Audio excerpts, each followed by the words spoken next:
철학자 임마누엘 칸트에게 어떤 사람이 이런 질문을 던졌습니다. 선생님의 삶에서 가장 커다란 어려움은 무엇입니까? 그랬더니 칸트가 솔직하게 대답해 주었습니다. 내가 도덕을 가르치고 도덕 철학을 강론하지만 내가 가르치는 것과 정반대로 살고 싶은 유혹이 내 속에 있습니다. 솔직한 고백이죠. 그러나 그럼에도 불구하고 나는 내가 가르친 바를 실행하기 위해 최선을 다하고 있습니다. 오늘은 우리가 정말 알고 있는 우리 진리의 말씀대로 얼마나 살고자 몸부림치고 있는가. 우리가 아는 것과 사는 것은 전혀 다른 것입니다. 어떤 사람들은 알고 있다는 것을 실천하는 것으로 착각하는 경우들이 있습니다.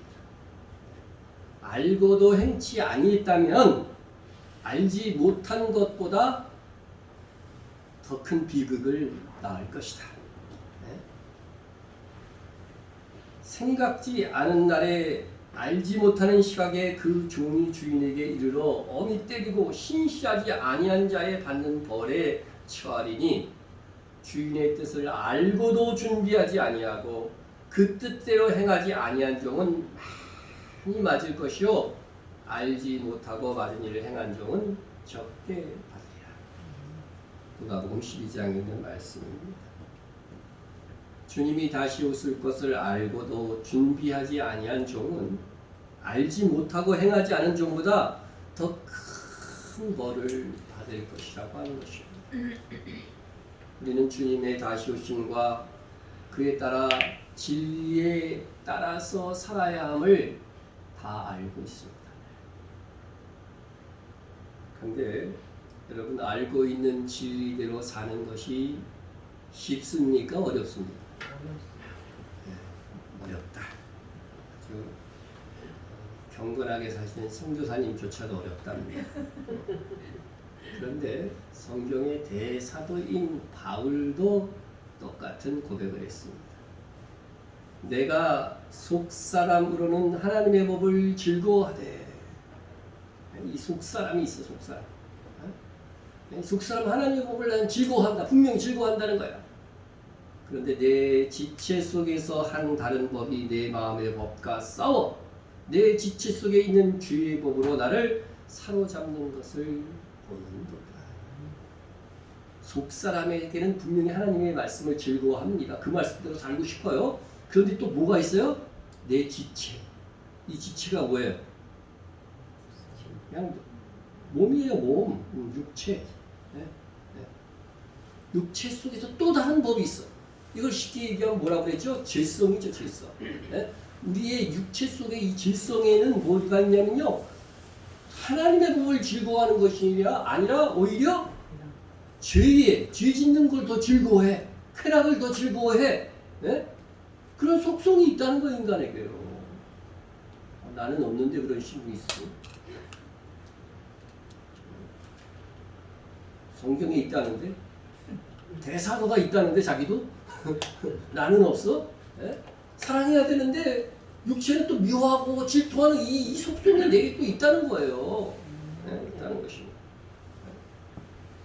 이 질성을 땅에 있는 지체다 이렇게 표현을 하고 있어요. 골로새서에서는 땅에 있는 지체 똑같이 나오죠. 지체 땅에 있는. 네?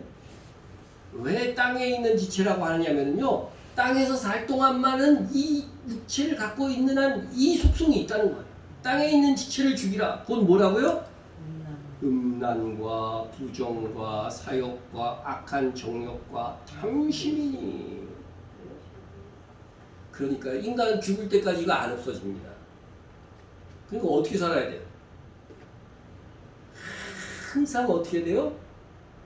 내 안에 경건을 잘 유지해서 이런 것들이 가능성으로만 남아있고 올라와서 실천되지 않도록 하는 것이 그리스도인의 삶인 거죠. 그리스도인의 삶인 거죠.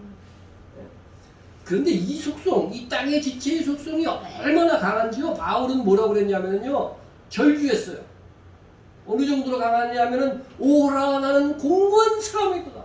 이 사망의 몸에서, 이 사망의 지체 속에서 누가 나를 건져내냐. 이길 수 없다는 거죠. 예수 그리스도밖에 이 문제를 해결해 줄 수가 없다는 겁니다. 우리 안에 이러한 질성과 하나님의 법을 즐거워하는 속사람 간의 싸움이 그래서 누구나 있어요. 누구나. 육체의 소욕은 성령을 거스르고 성령은 육체를 거스리나니 이 둘이 서로 대적함으로 너희가 원하는 것을 하지 못하게 하려 함이라. 여러분, 육체가 원하는 게 있어요. 근데 내 안에, 내 영 안에는 누가 계셔요? 성령께서 거룩한 충동을 주시거든요. 그러니까 그걸 하지 못하게 자꾸 막아. 또 성령으로 아름답게 주님이 주신 소원을 이루려고 하면은 내 육체의 탐심과 욕심과 정욕이 일어나서 그걸 또 못하게 만들고 서로 막 못하게 만드는 거야. 이게 영적 전투예요. 다른 게 영적 전투가 아니야. 네? 이게 영적 전투가. 그런데 그래서 성령에 충만해야지 육체의 소욕을 어떻게 돼요? 죽일 수가 있는 거예요. 죽일 수가 있는 거죠. 그렇다고 완전히 죽는 건 아니냐? 완전히 활동하지 못하도록 막을 수가 있는 거죠. 그런데 우리가 이 속사람이 즐거워하는 하나님의 법, 하나님의 법을 즐거워하되 있으니까 이 하나님의 말씀의 핵심이 뭐냐는 거죠. 핵심. 오늘 본문을 보시면 예수님께서 어떤 율법사와 영생에 대한 주제로 이야기를 합니다. 율법사이기 때문에 묻습니다. 그러면 너 율법사인데 율법에 대해서 정통할 거 아니냐? 그럼 율법에는 영생을 얻기 위해서 어떻게 기록되어져 있느냐? 그렇게 물었더니 율법사가 내가 율법의 전공인데 그거 모르겠어 하면서 서슴없이 대답합니다. 대답하여 이르되 내 마음을 다하며 목숨을 다하며 힘을 다하며 뜻을 다하여 주 너희 하나님을 사랑하고 또한 내 이웃을 내 자신같이 사랑하라 하였나이다. 그랬더니 주님이 뭐라 그래요? 옳도다. 이를 행하라. 그러면 살리라. 다시 말해서 영생하리라. 이렇게 말하는 겁니다. 여러분 이렇게 해서 영생 얻을 자신 있는 분 손 들어보세요. 뭐 목숨을 다하고 내가 정말 목숨을 다해서 마음을 다해서 내가 하나님을 사랑하고 있는가 한번 살펴보세요. 내 이웃을 정말 내 자신같이 사랑하고 있는가 살펴보세요. 이렇게 해야 어떻게 된다고요? 영생 얻는다고 주께서 대답하신 것이죠. 율법사이기 때문에 율법으로 하면은 그렇게 된다는 거죠, 그죠? 근데 율법으로 그건 얻을 수 있다는 거예요, 없다는 거예요? 없다는 거죠. 율법을 행해서는 그건 없어요. 그러나 율법은 뭐예요? 하나님의 뜻이에요. 네? 이것을 행할 수 없어서 그렇지 이것을 우리가 끝까지 우리의 삶 인생 전체를 잘 행하면 어떻게 돼요? 영생 얻는 날에 뭐를 얻게 돼요? 상을 얻고 더 큰 영광을 얻게 된다는 거죠. 그러니까 이 율법은 이거 구원의 길이 아니니까 필요 없다 그게 아니고 그죠? 이것을 잘 행해서 하늘의 영광을 쟁취하기 위해서는 필요한 거라는 거죠. 그런데 이 율법의 핵심은 뭐라고 얘기하는 거예요? 바로 사랑이라고 얘기합니다. 사랑이라고 얘기합니다. 그래서 이 질문에 대답해 주시기 위하여서 주께서 이제 비유를 들어서 설명해 주신 것이 있어요. 그 비유가 바로 우리가 잘 아는 불신자들까지도 잘 아는 선한 사마리아인의 비유인 것입니다. 잘 알지만 우리가 한번 스토리를 잠깐 그래도 설명하고 넘어가겠습니다. 한 사람이 여리고에서 예루살렘으로 가다가 강도를 만났어요. 강도 만난 적이 있는 분 있어요? 강도. 강도 만났는데 막 다 빼앗긴 것도 좋은데 그냥 상처까지 있고 다 쓰러졌어. 근데 그것을 보고서 누가 지나가요? 제사장이 지나갔어요. 오늘날 얘기하면 뭐 총회장이나 목사님 다 이런 분들이죠. 다 지나갑니다. 그런데 주변에 아무도 없어. 그러니까 어이구 이 사람 구조했다간 상황이 보통 목자하지 않고, 이 힘도 못 쓰고 지금 뭐 그냥 움직일 수 없는 이 사람을 어떻게 해? 하면서 싹 피해서 도망간 거예요. 그 다음에는 제사장이 지나가고 나서 레위인이 탁 지나오고, 레위는 성전에서만 일하는 그래도 성직자급이에요. 보고서 역시 못 본 척, 저기 보이는데도 못 본 척 하면서 사라져갑니다. 네. 그런데 사마리아인이 나타났습니다. 네. 나귀를 타고 사마리아인이 여행하다가 우연히 이 강도 만난 자를 본 것입니다. 네. 강도 만난 자를 보고. 그러니까 어떻게 돼요? 가까이 가서 네. 이 사마리아인이 이 사람을 탁 부추기고 포도주를 탁 그죠 뿌리고 뿌립니다. 네. 그리고 여관에 가서 어떻게 돼요?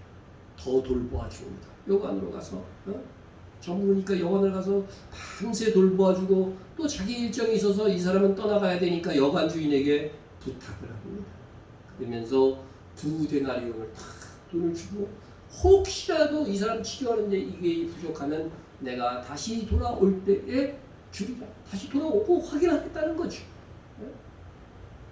이것이 예수님이 되신 이 사마리아인의 비유입니다. 오늘 본문의 선한 사마리아인의 비유는 선한 사마리아인 법이라고 해갖고 각국의 그런 법들이 제정되게 만들었어요. 이건 뭐냐면요, 나와 아무 상관이 없어도 설사 적대적인 사람일지라도 위험에 빠졌을 때 그를 구조하지 않았다고 한다면 처벌하는 거. 나하고 집사님하고 원수지간이야. 근데 갑자기 그냥 쇼크로 쓰러졌어. 근데 아이고 잘됐다. 이러고 구조를 안 해. 그럼 처벌하는 거죠. 이게 바로 선한 사마리아인법이야. 사마리아인법. 네? 대한민국 국회에서도 2008년 5월 23일에 제정은 되었는데 우리나라 선한 사마리아법은 처벌 조항이 없어. 안타깝죠. 근데 다른 나라들 많은 세계의 유수한 이 국가 프랑스, 독일, 핀란드, 폴란드, 스위스, 러시아, 심지어 중국까지도 이 선한 사마리아법을 제정해 가지고서 아무리 나하고 상관이 없고 나하고 원수지간이라도 그가 위기에 정말 긴급하게 구조하지 않으면 죽을 수밖에 없는 그런 상황에 있는 사람을 구조하지 않고 신고하지도 않고 막 그랬다고 한다면 그 사람은 처벌하는 거죠. 근데 처벌이 굉장히 세요. 신고 안 했을 뿐인데 프랑스는 징역 5년이야. 네? 폴란드에서는 징역 3년이야. 이런 형을 정해져 놨다는 겁니다. 그러니까 뭐예요? 이 예수님이 든 비유가 오늘날의 법 제정에도 크게 영향을 미쳤다고 하는 것입니다. 세상에서도 예수님이 말씀하신 선한 사마리아인의 비유의 정신으로 살고 있다고 한다면 우리 그리스도인은 더욱 선한 사마리아인처럼 살아야 할 것입니다. 우리가 이 선한 사마리아인 비유에서 하나님의 사랑을 배운다면 여러분 우리의 질성을 이기는 길은 뭐냐면요, 어두움은 뭘로만 이길 수 있어요? 빛으로만 이길 수 있듯이 우리의 이 어두운 이 질성은요, 사랑의 빛으로만 이길 수 있다. 네?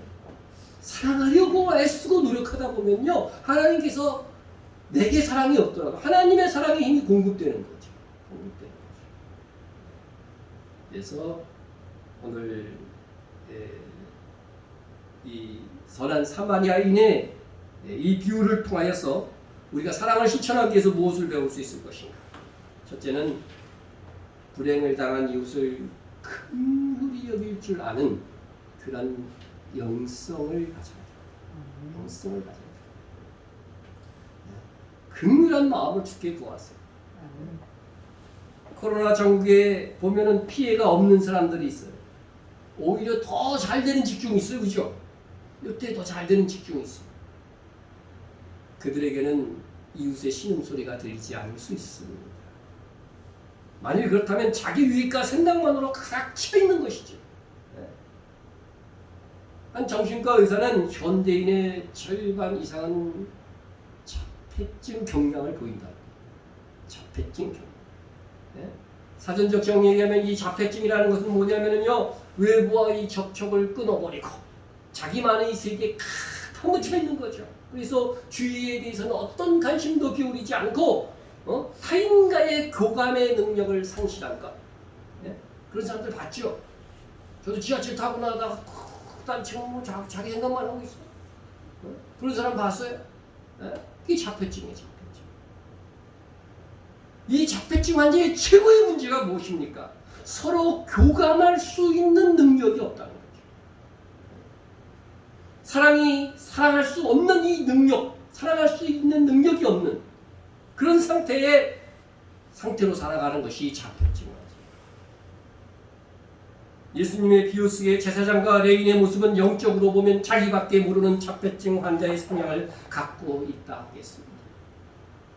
그들은 길가에서 강도를 만나서 쓰러져 신음하고 있는 사람을 보고도 긍휼히 여길 줄 아는 마음이 있었습니다. 신음소리도 들었으나 듣지 못한 척. 어쩌면요, 이 사람들이 누가 봤으면요 구조했을지 몰라. 그죠? 조그만 어린애라도 거기 있었으면 그래도 제사장인데 막 돕는 그런 신용이나 도 했을지 모른다는 거죠. 그런데 종교 지도자였던 그들은 아무도 보지 않는 자리에서 자발적으로 돕지 않았습니다. 여러분, 사랑하며 살기를 원하십니까? 그러면 이웃의 신음소리가 들려와야 됩니다. 고통받는 사람들의 소리가 들려야 됩니다. 그것은 긍휼의 마음으로 평상시에 내가 가꾸어져야 돼요. 그래서 내 눈에 사회적 약자나 어려움에 있는 교우들이 들어오고 그것이 가슴으로 느껴져야 됩니다. 흔히 이런 말이 있습니다. 가장 먼 거리는 어디에서 어디일까요? 맞춰보세요. 네? 그렇죠. 머리에서 가슴까지 가요. 가장 먼 거리랍니다. 네? 강도 만난 사람을 보았으면 긍휼히 여길 수 있는 가슴이 돼야 되는데 머리로는 보아야지. 근데 가슴은 행동은 옮겨지지 않는 거죠.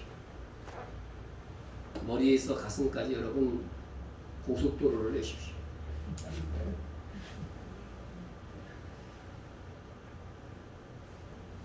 최근에 이해운 전 의원이 정부의 부동산 정책을 비판하면서 인터뷰한 뉴스가 있었습니다.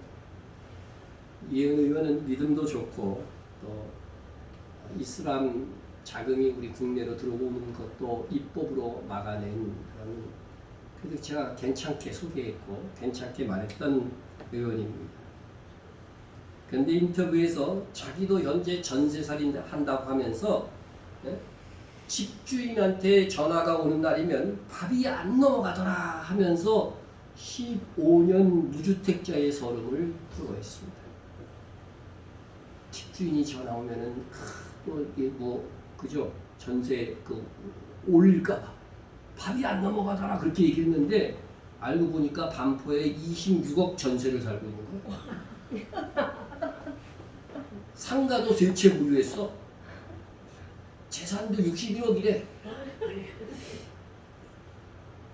아니, 딴 거 다 치고 26억의 전세를 살고 있는 사람이 집주인에게 전화 오면 밥이 안 넘어간다니. 26억이면 서울서도 꽤 좋은 아파트 살 수 있어요. 집 사기 싫어서 안 산 사람이 아니라는 거지 결국은. 이 공감되지 않는 말 때문에 아주 비판 여론이 좀 있었습니다. 저는 그릇이 작아서 그런지 모르지만 그리스도인이 과연 26억 전세에 살 수 있을까? 난 이해가 안 됩니다. 여러분 이해됩니까? 그 사람이 정말 그리스도를 믿는 믿음이 있는 것일까? 조차도 의심스러운.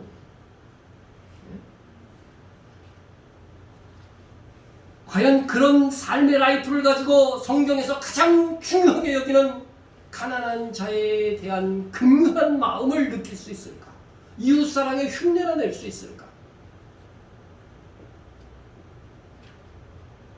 이런 믿음의 조상 아브라함은 거부였어요. 그러나 장막에 거했다고 되어 있어요. 장막에 거했다.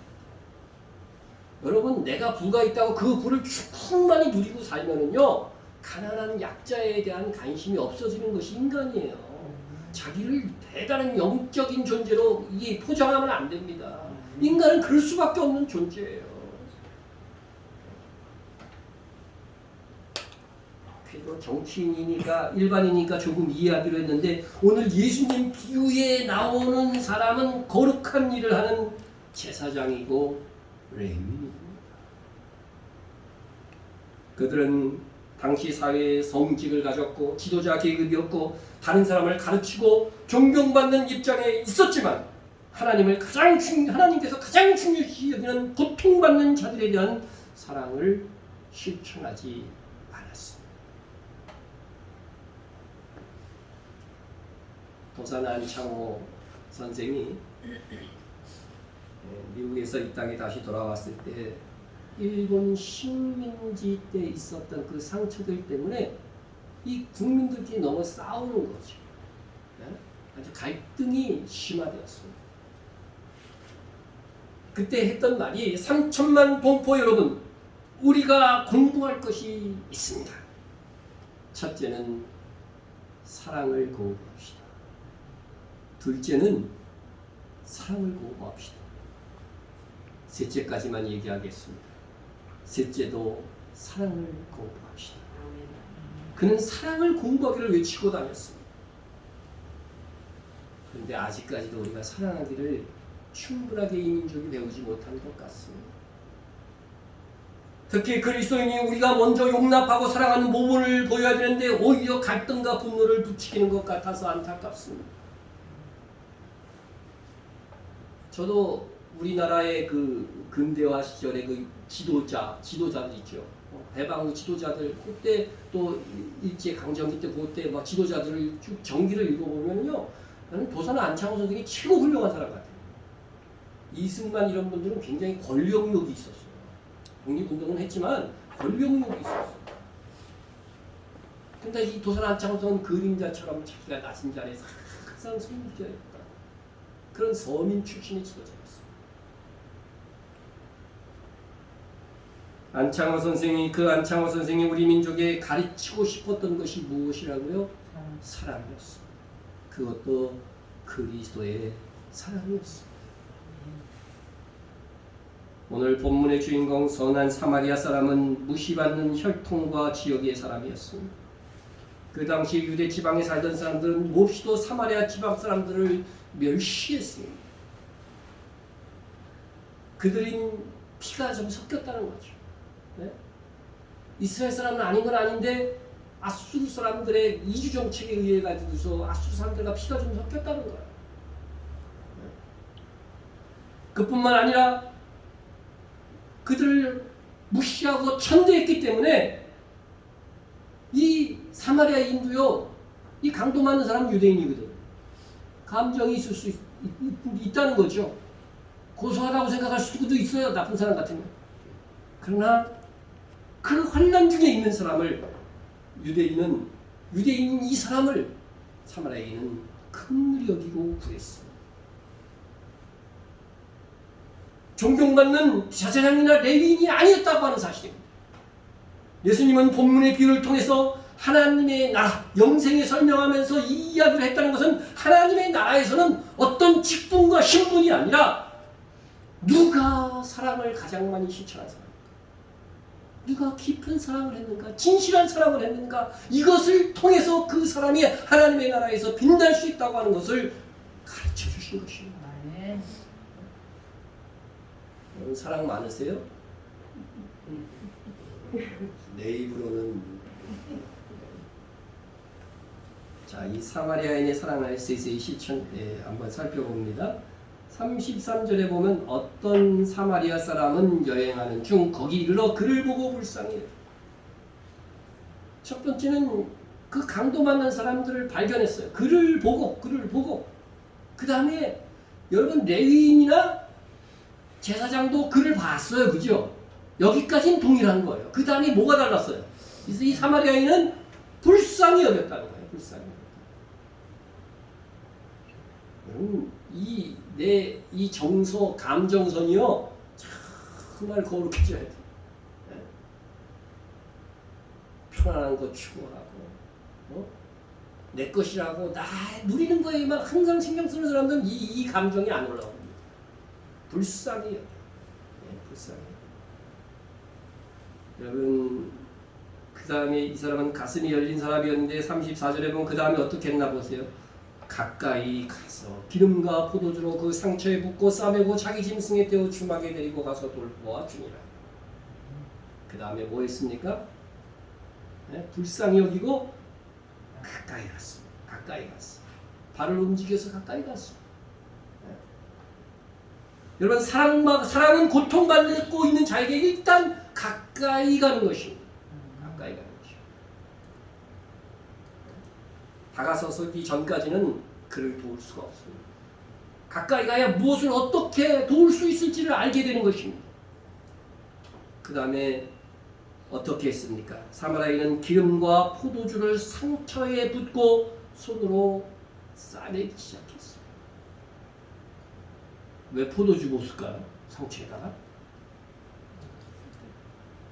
여러분, 상처나면 알코올로 굳이 소독하죠? 똑같은 거죠. 포도주에 알코올 성분이 있어요. 소독하고 기름으로 그 상처를 어떻게 해요? 부드럽게 하고 치유하는 역할을 하는 거죠. 그리고 싸매어주고 아마도 자기 옷을 찢었는지도 모릅니다. 싸매어 응급 치료를 했다는 것입니다. 그 다음에 여관으로 데려가서 돌보아 주었습니다. 여러분이 정말 사랑하기를 원하십니까? 이웃을, 특히 어려움에 처한 이웃을 긍휼히 여기고 다가설 수 있는 착한 마음, 행동할 수 있는 착한 손, 착한 발을 달라고 구하세요. 그러니까 마음은 있는데요, 정말 그 행동으로 그 작은 차였는데 옮기지 못했던 선들이 우리에게 착한 마음. 저도 몸은 있었어요. 둘째로 사랑은 필요를 채워주는 것입니다. 우리가 긍휼의 마음, 착한 마음으로 이웃에 다가서서 사랑을 실천하기를 원합니다. 그런데 어떤 사랑을 실천할 수 있겠는가? 어떻게? 그것은 상대방의 필요를 채워줄 수 있는 방법. 네. 종종 우리가요, 다른 사람에게 잘해주려고 그래요. 네? 이웃에게 선을 행하려고 그랬는데 오해를 불러일으키려고 했어. 나는 선한 의도도 그렇게 얘기했는데 상대방은 화를 내는 거야. 여기 가끔 집에서도 그런 일들이 있어요. 그죠? 나는 좋은 의도로 딱 얘기했는데 말이야, 화를 내. 그럼 나도 열받지? 그래서 싸움이 됩니다. 선으로 시작했다가 싸움이 되는 거예요. 왜 그럴까? 가장 중요한 원인이 있다면 사랑하는 마음은 있었지만 사랑하는 방식을 몰라서 그렇습니다. 내 방법으로 사랑하는 거지. 우리는 상대방의 처지에서 또 자녀의 상황 속에서 혹은 또 부모의 상황 속에서 그분들을 돕고 사랑하는 일들을 배우지 못했기 때문에 내 방법으로 상대방을 사랑하고자 하는 것입니다. 여러분, 정말 사랑하기를 원하시나요? 그렇다면 잠시 행동을 중단하고 그의 입장이 되어 보아야 하는 것입니다. 강도 만난 사람의 입장은 뭐가 필요하겠어요? 자기 힘으로는 지금 아무것도 할 수 없어요. 쓰러져서. 자기 상처를 치유해주고 돌보아 주는 것입니다. 이 사마리아인은 스스로 다가섰습니다. 그의 상처를 싸매는 일부터 시작했습니다. 전도부터 하지 않았습니다. 유대인들이 사마리아인을 무시하고 멀리했기 때문에 사마리아인도 유대인에게 감정이 그렇게 좋을 리가 없습니다. 그러나 이 사마리아 사람은 그것을 따지지도 않고 묻지도 않았습니다. 먼저 그의 필요, 그의 상처를 싸매기 시작했습니다. 이것은 예수님께서 보여주신 전도 방법이고 사랑의 방식이었습니다. 여러분, 복음서를 보면요, 예수님께서 복음을 전하실 때 그 많은 사람들을 보시고 설교부터 하지 않았다는 것을 알게 돼요. 그분은 어쩌면은요, 이 복음을 전하는 그것보다 더 많이 하는 것이 뭐냐면요, 치유의 사역이었어요. 예수께서 갈릴리에 두루 다니사 그들에게 회당에서 가르치시며 천국 복음을 전파하시며 백성 중에 모든 병과 모든 약한 것을 고치시니 그의 소문이 온 수리아에 퍼진지라. 사람들이 모든 앓는 자, 곧 각종 병에 걸려서 고통당하는 자, 귀신 들린 자, 간질하는 자, 중풍병자를 데려오니 그들을 고치시더라. 예수님은 가르치기 전에 상처를 싸매고 고치는 일을 시작하셨습니다. 그리고 그 다음에 좀 더 여유 있는 그 공간 속에서 주님은 하나님의 나라의 비밀을 그들과 나누기 시작했다는 것입니다. 예수님께서 제자들을 파송할 때에도 능력을 주셨다고 그랬어요. 능력. 무슨 능력을 주고서? 복음을 잘 전할 수 있는 능력, 구변의 은사를 줘가지고서 파송하신 게 아니에요. 네? 성경을 보시면은 예수께서 12제자를 불러 모으사 모든 귀신을 제어하며 병을 고치는 능력과 권위를 주시고, 병 고치는 능력, 권세 이걸 주시고요. 제자들이 나가 각 마을에 두루 다니며 곳곳에 복음을 전하며 병을 고치시더라. 이 시대는 참 아픈 사람들이 많았던 것 같아요. 제자들에게 이런 고침의 역사, 영적으로는 귀신을 쫓아내고, 그죠? 육적으로는 병을 고치는 이 역사, 이 능력을 주시고 전도하라고 파송했어요. 그러니까 부자보다 가난한 사람들이 더 예수를 많이 믿을 수밖에 없겠죠. 그래서 가난한 자들에게 복음이 전파된다. 여러분, 우리가 전도한다고 하지만 사회 속에 전도의 능력을 상실한 이유가 어디에 있습니까? 우리의 전도에 아무도 감사하지 않는 이유가 어디 있습니까? 불신자들의 불평을 들어보십시오. 그것은 우리에게서 사랑이 보이지 않는다는 것입니다. 너희가 서로 사랑하면 주변의 모든 사람들이 너희가 하나님의 자녀인 것을 알게 된다고 했어. 우리끼리도 잘 사랑하네. 그러면 이 전도의 능력을 상실한 겁니다. 물론 사람들의 수입이 늘면서 현실적인 도움이 필요한 사람들이 줄어들기는 했어. 줄어들기는 했어요. 옛날에는요, 주일학교 사람 모으는 건 그렇게 어려운 일이 아니었어요. 왜 그래요? 과자 한 봉지만 나눠주면요, 바로 수족하게 모였어요. 그래서 옛날 교회는요, 어른들보다 어린이가 몇 배가 많았어요. 몇 배가 많았어요. 제가 자라온 교회에서도 어른 60명일 때, 이제 막 개척해서 어른 60명일 때에 어린이가 200몇 명이었어요. 그 정도로 이렇게 차이가 났어요. 근데 어떤 면에서 그래서 궁핍과 환란의 상황이요, 복음 전하기에 더 좋은 상황인지도 모릅니다. 그런 면에서 강도 만난 사람은 가장 적절한 사랑의 대상이요 전도의 대상이 되는 것입니다. 누구든 살다 보면요, 고통의 기간이 있어요. 고통의 기간. 우리가 전도하고자 한다면 그때에 무슨 감각으로?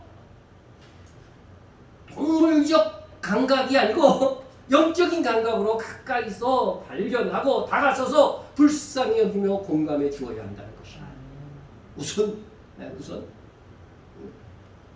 영적인 감각으로 우리는 고난 중에 있는 사람을 발견하고 그의 입장에서 그에게 가장 유익한 방법으로 사랑해 주는 거죠. 그리고 나서 복음을 전할 줄 알아야 돼요. 그래서 제가 경험에 하면 장례식에 크게 교회가 도와줘가지고서요, 안 믿는 가정의 식구들이 믿는 경우들을 굉장히 많이 봤어요. 교회 나오지 말라고 해도 자기들이 알아서 나오더라고. 그래가지고 그렇게 나와서 장로까지 된 사람도 봤어요. 여러분, 이러한 방식은 당장 금방 결과는 나타나지 않을지 몰라도 진정 오늘 각박한 우리 사회에서 효과적인 전도의 방법이 될 것입니다. 그래서 그래서 가난한 사람이 많아지는 경제 대공황이라든가 환란의 때가 더 전도하기 좋은 계절이 되는 겁니다. 그래서 마지막 때 성경에 보면은 뭐가 있어요? 대환란의 시기가 있죠. 그 대환란의 시기의 전반기는 반대로 대부흥의 기간이 될 거예요. 돕고 사랑한 후에 전도할 수 있다면 그것이 주님이 하신 방법이다. 컴패션, 우리나라로 말하면 자비, 동정 그런 말인데, 라는 책에 보면 바보들의 마을 이야기가 나옵니다. 어떤 사람이 여행하다가 길을 잘못 들어서 바보들의 마을에 갔습니다. 그 마을에 들어가 보니까 밀농사를 짓는데 사람들이 밀밭에 못 들어가고 어쩔 줄 몰라 하고 있는 거죠. 그래서 왜 못 들어가냐 했더니 밀밭에 괴물이 있다는 거예요. 네? 그래서 밀밭에 뭐가 있나 이게 쳐다봤더니요, 큰 멜론, 큰 참외라고 할 수 있겠죠. 네? 그게 있는 거예요.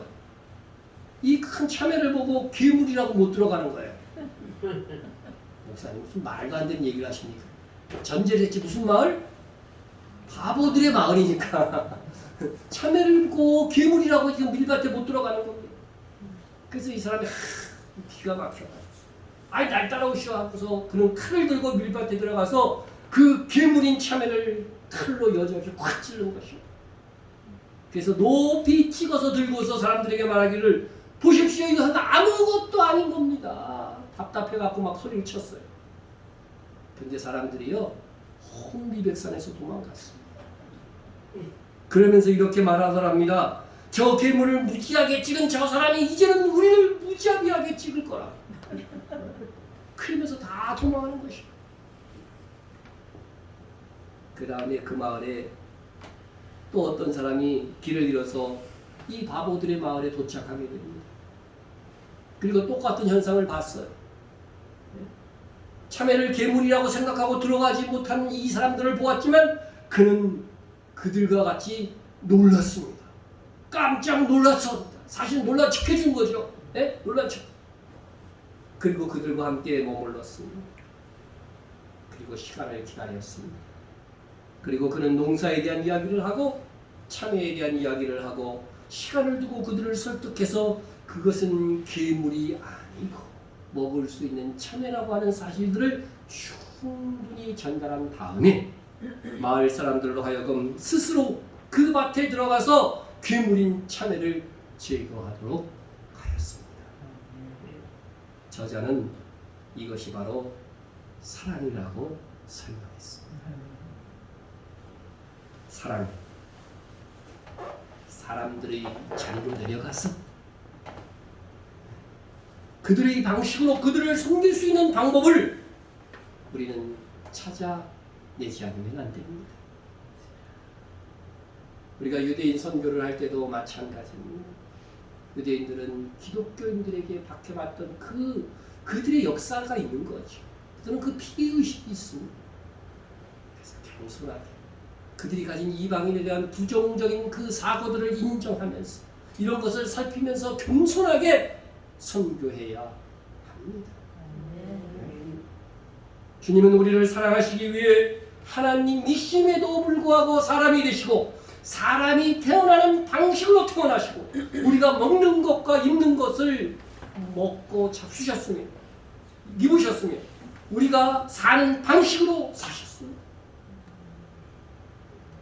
그리고 우리를 위해서 죽기까지 하셨습니다. 이러면 이것이 아무것도 아닙니까? 세계 어느 종교에서요 신을 경배하고 찬양하고 그런 건 있지만 신이 그 사람을 위해서 대신 죽어주는 그런 교리를 가진 종교가 있나요? 천지를 창조하신 하나님께서 우리와 같은 모양을 하셨다는 것 자체가 상상도 없이 낮아지신 것입니다. 개가 너무 이뻐서 개가 되신 분 계십니까? 개가 되고 싶으신 분. 영광의 하나님께서 주인인 우리 그와 만나면은요 우리는 죽어요. 그래서 하나님을 만나면 죽는다고 막 그러잖아요. 그런데 구약 성경에서도 하나님을 만나서 안 죽은 사람들이 있죠. 왜 안 죽었어요? 하나님이 사람의 모양으로 나타나셨기 때문에 안 죽으신 거예요. 하나님과 우리 차이는 그런 겁니다. 우리처럼 다 자시겠어요. 죽으실 수 없는 분이 죽음을 맛볼 수 있는 사람이 되신 것입니다. 그분은 그냥 놔두면 영원한 죽음에 이를 수밖에 있는 우리를 위하여서 대신 죽으시고 우리의 부활을 위하여 부활의 천열배로 부활하셨습니다.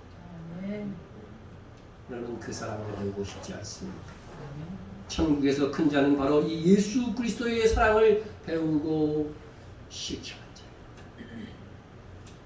예수님께서 강도 만난 자, 그를 돕고 있었던 선한 사마리아 사람의 사랑을 말한 후에 마지막으로 이런 질문을 율법사에게 던집니다. 내 생각에는 이 사람 중에 누가 강도 만난 자의 이웃이 되겠느냐? 사마리아인이요 이렇게 대답하면 참 좋았을 텐데. 네?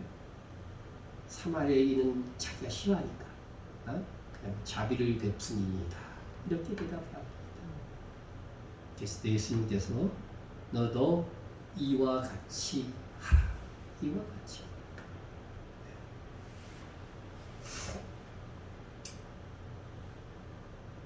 사랑은 이웃들의 필요에 응답하는 것입니다. 이웃들의 필요 실질적으로 돕는 것입니다. 셋째는 사랑은 끝까지 돕는 것. 예수님께서는 우리를 끝까지 사랑하시는 그 모범을 이 땅에 계실 때도 보여주셨습니다. 6월절 전에 예수님께서 6월절에 십자가에 못 박혀 돌아가셨죠. 6월절 전에 예수께서 자기가 세상을 떠나 아버지께로 돌아갈 때가 이른 줄 아시고 세상에 있는 자기 사람들을 사랑하십니다. 여러분 예수님뿐만 아니라 우리도요 이 세상에 태어나게 하셔서 내 주변에 두신 사람들은 뭐예요? 전부 다 자기 사랑인 거예요. 자기가 사랑할 수 있도록, 내가 사랑할 수 있도록 하나님께서 주신 이웃들이라고 하는 것이죠. 자기 사람을 사랑하시되 그 다음에 뭐예요? 끝까지 사랑하시고 끝까지 사랑하시고 예수님은 사랑을 포기하지 않으셨습니다. 맡겨진 자를 사랑하시되 끝까지 사랑하셨습니다. 우리도 끝까지 사랑할 자로 주께서 맡겨주신 자들이 있습니다. 우리들의 사랑의 실천은 한번 우리의 성과와 만족을 위해서 연례 행사로 혹은 단회적으로 사랑하는 것은 아닌가 살펴야 합니다. 사마리아 사람의 사랑은 결코 일회용이 아니었습니다. 강도 만난 사람을 가까이 가서 나가서 상처를 싸매어 주고 응급처치까지 하였습니다. 그리고 주막으로 가서 돌보아주고 그 다음 떠나가면서 무엇이라고 합니까? 그 이튿날 그가 주막 주인에게 데나리온 2를 내어주며 이르되 이 사람을 돌보아 주라. 비용이 더 들면 내가 돌아올 때 갚으리라 하였어요. 다시 돌아올 필요가 없어요. 근데 이 사람을 돕기 위해서 다시 이 여관으로 돌아오겠다고 하는 것입니다. 돈도 아끼지 않았어요. 네? 오늘 우리는 영원한 사랑이라고 하는 복음송을 불렀습니다. 그렇죠? 첫 가사가 눈으로 사랑을 그리지 마라. 이 의미를 아셔야 돼요. 이제 눈으로는 사랑 윙크 안 하겠다. 뭐 이러지 마라. 이게 네? 그런 의미는 아닌 거 아시죠? 네? 눈으로 사랑을 그리지 마라. 입술로 사랑을 말하지 마라. 입술로도 말해주세요. 하지만 이 의도를 알아야 됩니다. 눈으로 사랑을 그리지 말고 입술로 사랑을 말하지 말라고 이렇게 시작된 가사가 이 복음성 가사의 끝이 뭐로 가사가 끝이 어떻게 끝나요? 나의 가장 귀한 것, 그것을 주는 것. 여러분 가장 귀한 게 뭡니까? 여러분이 가진 것 중에 가장 귀한 게 뭐예요? 그런 거 말고 소유로 가진 거. 돈입니다. 돈입니다. 그게 중요하기 때문에요. 헌금 설교하면 삐지는 사람도 있는 거는 그 사람들은 하나님 앞에서 성실하게 살아가는 거죠. 돈. 우리는 그래서 사랑하는 사람을 위해서 돈을 씁니다. 사랑하는 사람을 위해서 돈 썼는데 아까우신 분. 아우 자식을 위해서 돈 쏟는 너무 아까워.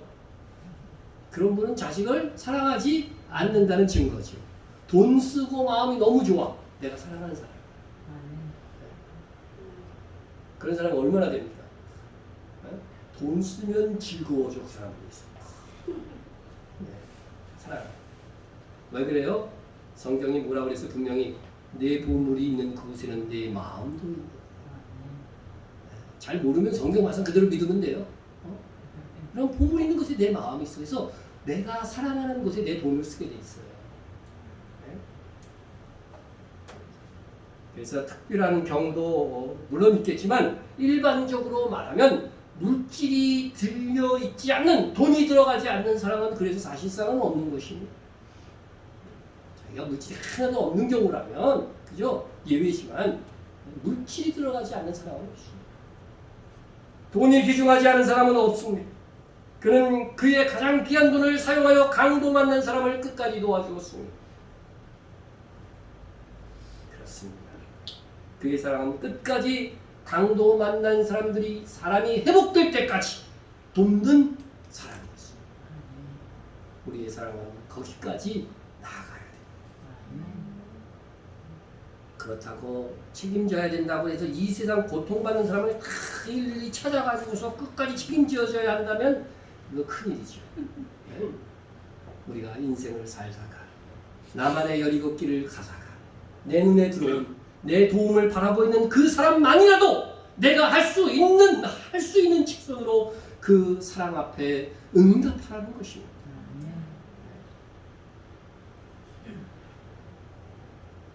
지난주 12월 14일에 우리가 살고 있는 안산 고잔 파출소에 한 통의 전화가 걸려왔습니다. 안산에 거주하는 주민이라고 하면서 자기가 지금 안산시청 앞에 설치된 사랑의 온도탑 앞에 상자 하나를 방금 내가 놓았으니까 좋은 곳에 써달라, 상자를 가져가 달라는 전화였습니다. 그리고 이름도 나이도 밝히지 않았습니다. 상자 안에는 5만원권 지폐 30장, 1만원권 150장, 10원짜리 동전 7,007개 등 현금 307만 70원과 손편지 하나가 들어있었습니다. 특이한 것은 10원짜리 동전 7,007개라는 거죠. 네? 그래서 손편지를 읽어보니까 그 이유를 알게 되었습니다. 오래전에 자기가 10원짜리를 막 모아갖고 10원짜리 구리 녹여서 그거를 10원짜리를 구리로 녹이잖아요. 그러면은 3-4배 드는 돈을 받고 팔 수 있다고 하는 그런 뉴스를 보고 탐욕에 눈이 멀어가지고서 동전을 모아왔다는 거예요.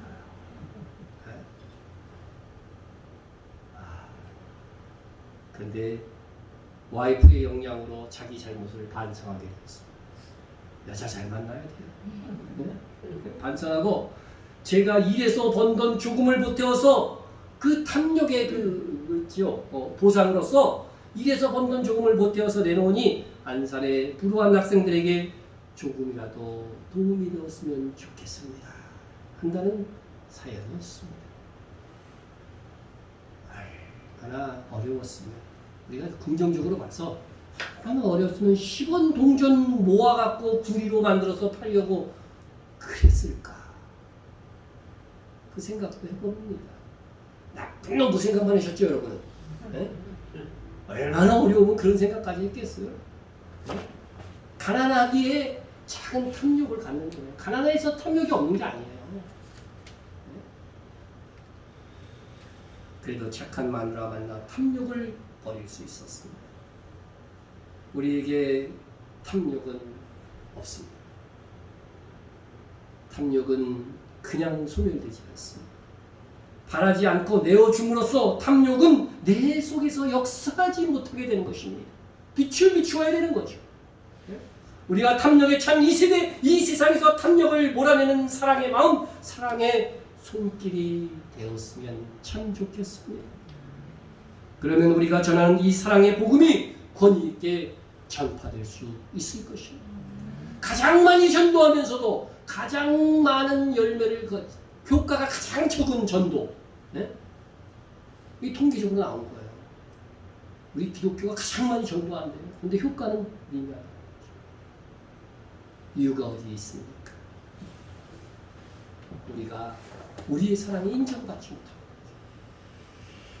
지속적인 사랑, 작은 사랑이라도 계속되는 사랑, 그래서 실천하는 사랑이 나의 체질이 되고 습관이 되고 라이프 스타일이 될 수 있어야 됩니다. 사랑은 할수록 커지고 풍성해집니다. 사랑은 연습할수록 조금씩 실천할 수 있도록 그 사랑의 샘터는 시내가 되고 강이 되고 바다가 됩니다. 그래서 작더라도 늘 사랑을 실천하는 일상의 삶을 살지 말아야 돼요. 가벼운 격려의 전환, 한 통화, 그죠? 작은 미소, 작은 물질의 은밀한 도움, 이런 것들이 나를 위대한 사랑의 사도로 만들어 가는 것입니다. 우리의 복음은 사랑의 복음이 되어야 됩니다. 우리가 영생을 얻는 믿음을 뭐라고 성경 설명하냐면 사랑으로 역사하는 믿음, 그렇게 묘사했어요. 사랑으로 역사하는 믿음. 사랑의 마음이 없으면 그 믿음이 아닌 거예요. 우리 성령께서 우리 안에 들어오셔서 우리를 충동하시는 거예요. 전도가 중요합니다. 그러나 우리의 전도를 파는 사람이 아니라 먼저 사랑을 줄 수 있어야 됩니다. 이 세상은 사랑에 목마른 이웃들이 너무나도 많이 있습니다. 우리가 베푼 이 사랑의 토대 위에서 그들이 우리가 가진 믿음에 관심을 기울이게 될 것입니다. 예수님의 비유에서 우리가 사랑해야 될 대상은 누구였습니까? 바로 강도 만난 자. 하나님께서는 우리 인생에서 결정적으로 사랑해야 할 강도 만난 자를 만나게 하실 것입니다. 강도 만난 자가 여러분의 집에 있을 수도 있고요. 교우 중에 있을 수도 있어요. 주변에 살 수도 있어요. 그때 선한 사마리아인이 되십시오. 영적으로는 불신자는 전부 다 뭐예요? 강도가 막이니까. 강도 만난 자예요. 영적으로는 불신자들은 다 강도 만난 자죠. 긍휼히 여겨 감싸고 돕고 끝까지 돌보아 줘야 됩니다. 우리 교회도 그런 일을 감당하는 교회가 되어야 합니다. 주님 다시 오실 때 강도 만난 사람을 살린 이 많은 경력들이 우리 교회의 공적으로 기록되어져 있었으면 참 좋겠습니다. 강도 만난 사람들은 또 다른 표현, 과부와 고아입니다. 하나님 앞에서, 하나님 아버지 앞에서 정결하고 더러움 없는 경건은 곧 고아와 가부를 그 환난 중에 돌고 또 자기를 지켜 세속에 물들지 아니하는 것이다. 하늘의 상급은 두 가지라고 그랬죠. 자기를 잘 가꾸는 것, 하나님의 사랑으로 거룩하게. 또 하나는 선한 행실입니다. 그것이 선교돈 구제. 근데 여기서 고아와 가부를 그 환난 중에 돌보고 이 말씀이 있는데, 네? 이 말씀에서 고아와 가부가 환난 중에 있을 때 도우라는 말씀입니까? 이 말씀이? 아니면 고아와 가부는 환난 중에 있는 것이니 항상 돌보라는 말씀입니까? 1번과 2번 중에 뭐가 같아요? 2번. 이 원문상 확실히 나타납니다. 네? 오늘날로 하면 한부모 가정, 뭐 그런 경우가 할 수도 있습니다. 우리는 정말로 우리 시대의 가난한 자들을 발견하고 돕고 사랑하고 그들에게 복음을 전하여주는 참 교회, 그런 교회를 만들어가고 그런 내가 되도록 합시다. 우리 함께 통성으로 기도하겠습니다. 하나님, 나로 하여금 사랑의 능력을 충만히 주옵소서. 그래서 사람들을 긍휼히 여기고 정말 선한 사마리아처럼 살 수 있는 능력을 달라고 그럼 간절히 기도하시고 그 결단에 또한 소원도 해주시기 바랍니다. 또 여러분의 주변에서 또 어려움에 처해져 있는 사람이 있다고 한다면 한번 좀 기도해 주시는 것도 좋을 듯합니다. 통성으로 기도하겠습니다. 사랑과 은혜가 충만하신 하나님 아버지, 감사와 찬양을 드립니다. 아버지 하나님, 오늘 사랑의 메시지 주께서 가르치신 선한 사람의 뜻을 통하여서 사랑의 가르침을 받았습니다. 하나님의 사랑 우리가 아버지 하나님 옆에 싸우고 배우는 것으로 끝나지 않게 하여 도와주시고 실천할 수 있도록 실천의 능력을 주시옵소서. 먼저 종의 마음속에 우리의 마음속에 아버지 하나님이여 긍휼의 마음을 주시옵소서.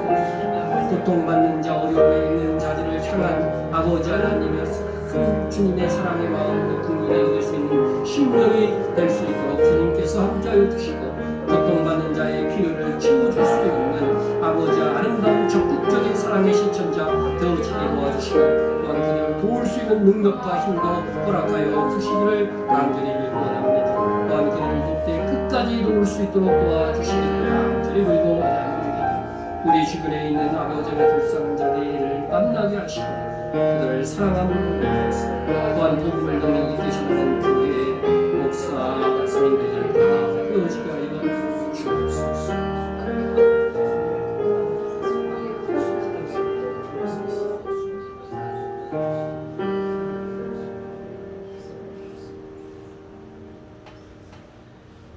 사랑을 나누는 것에 함께 하시는 주님, 주께서 우리를 사랑하신 것처럼 우리도 서로 사랑을 나누며 남은 인생을 살아가게 도와주세요. 사랑에 목말라 하는 사람의 손을 잡을 수 있는 그들의 아픔을 느낄 수 있는 내 가슴, 내 손길, 내 발걸음이 되게 하여 주시옵소서. 다시 오실 예수님의 이름으로 기도드립니다. 아멘.